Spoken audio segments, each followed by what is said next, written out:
Hey everybody, this is Mike from Mike's Place, and this is my youngest daughter, Holly, who is quite the cook. In fact, she's supposed to be cooking a meal for my wife and I once a week, but she's too busy cooking her own meals. So it's best that we let her take over, and this might be one of many of her videos coming up. Take it away, Holly. All right, come on, Doug. All right. To start off, I'm gonna start by pounding my chicken. This chicken has marinated in Italian dressing, and one thing I learned from a couple videos online is that when you put paper saran wrap on top of the chicken and pound it, it's easier and cleaner. I go to about a 1/2 inch thin, just because I don't like chewy chicken.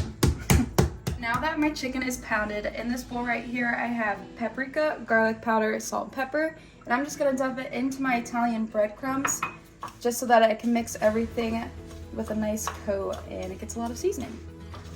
So in this bowl here, I just whisked together 2 eggs. So I'm gonna take my chicken, dip it on both sides, and I'm gonna go into my breadcrumb mixture.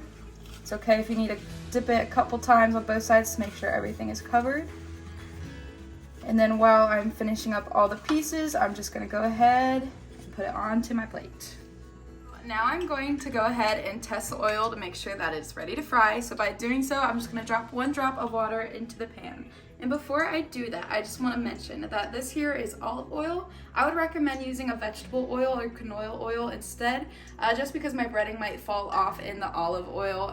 We ran out of the other oils, so we're working with what we got. So here, beautiful, that's what we wanna see.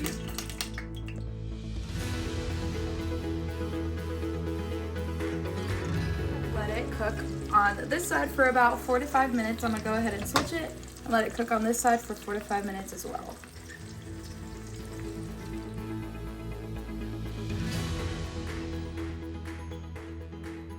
So right now I'm gonna go ahead and cut my crostinis. I do about a 1/2 inch cut slice. I'm using a steak knife just because I like having more control of it, but a bread knife or whatever you got is fine. And I like to go at it at an angle just because it makes your slices a little bit larger. Alright, so I have my crostinis cut on a baking pan, and I just put parchment paper under to help it not stick. I'm going to go ahead and drizzle on some olive oil. It's extra virgin. Make sure every piece gets some olive oil on there so it gets a nice color when you cook it. And then in this bowl right here, I have some Parmesan, garlic, salt, and oregano. This is my trifecta that I always go for. You can add salt and pepper if you want, but I personally think that the garlic salt does a good job. Just gotta go ahead and sprinkle that on every piece. I preheated my oven to 375 degrees Fahrenheit. I'm gonna go ahead and put my crostinis in the oven for about 5 to 10 minutes. Keep an eye on it because they do tend to cook quickly. I went ahead and just bought the whole basil plant because I didn't have any already picked basil leaves. So in the end, this will be better for the household as long as I keep watering it. And I'm gonna go ahead and show you how to cut it, how my professor at Kent State, shout out to Anthony Hamilton, taught me how. Just to kind of help it not wilt as much whenever you go ahead. So I went ahead and I layered everything. I'm gonna roll it up real nice and tightly. You wanna make sure you have a sharp knife, so let's hope this one is sharp. And I'm just gonna move in one steady motion. And you can see it's still welting a little bit, so that means my knife's probably not as sharp or my movements are not as fast, but that's a good way to get your basil cut. I already pre-cut my plum tomatoes, so to that I'm going to add my fresh basil.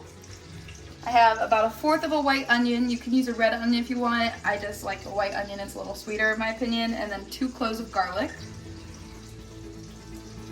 And then here I have about a teaspoon of sugar. I'm only gonna put probably half of this just to start off with and taste it as I go.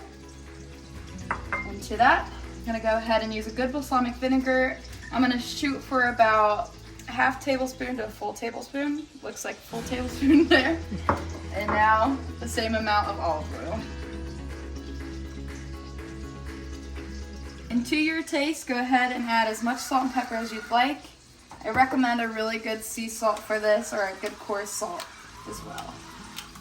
Now that everything is combined, I'm gonna go ahead and put it in the fridge for about 10 minutes while my chicken cooks, just so all the tomatoes can absorb all that flavor we just added in there. I have already pre-greased my pan. Now I'm going and adding in my chicken breasts. And to top that, I'm gonna go ahead and put some fresh mozzarella on top of it. You can do as much as you want or as little, and you can even top it off with a little bit of Parmesan. So now that I have topped all of my chicken breasts off with the fresh mozzarella, I'm gonna go ahead and put it in my already preheated oven to 375 for about 8 to 10 minutes, and then I'm gonna go ahead and turn it onto high broil for about 3 to 5 minutes just so we can get a nice crisp layer of that mozzarella.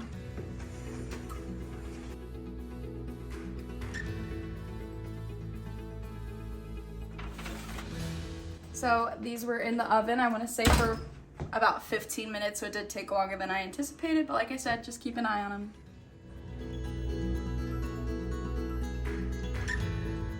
A quick way, if you want to get your grease just out of sight, out of mind, is you just want to go ahead and put foil, kind of tuck it into your drain, just to make sure that none of it gets in there.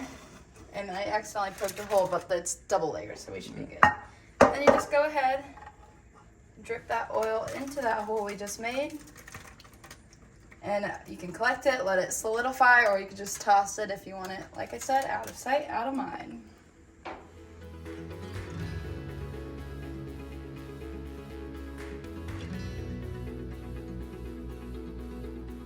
I had some leftover mozzarella, so on a couple of these, I'm just gonna go ahead and top it off with it and kind of make it like a caprese bruschetta.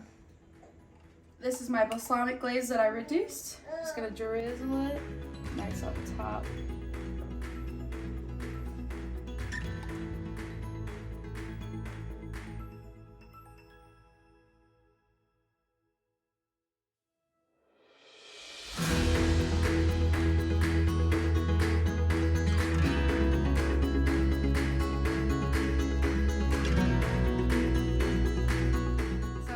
My professor I mentioned before, I love a good wine pairing, and this Mike's Place Moscato would go really nicely with this meal. It's light, it's fresh, and it pairs really well with chicken.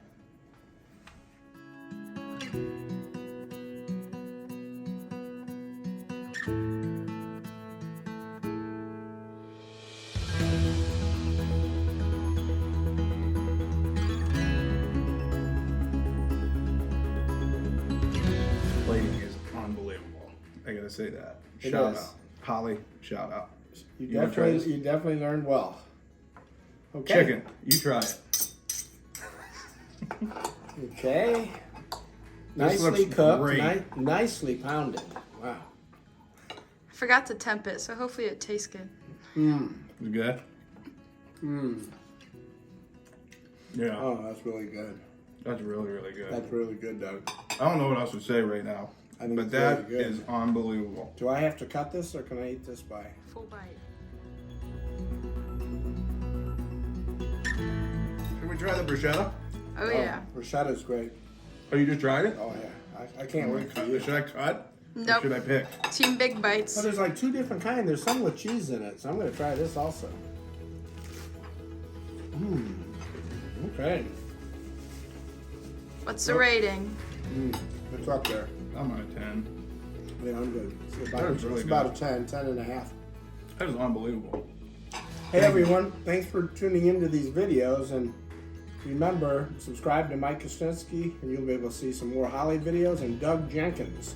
If you have any sound needs, or you have a business and you want some commercial help, Or if you're cooking. Doug will always come over and eat.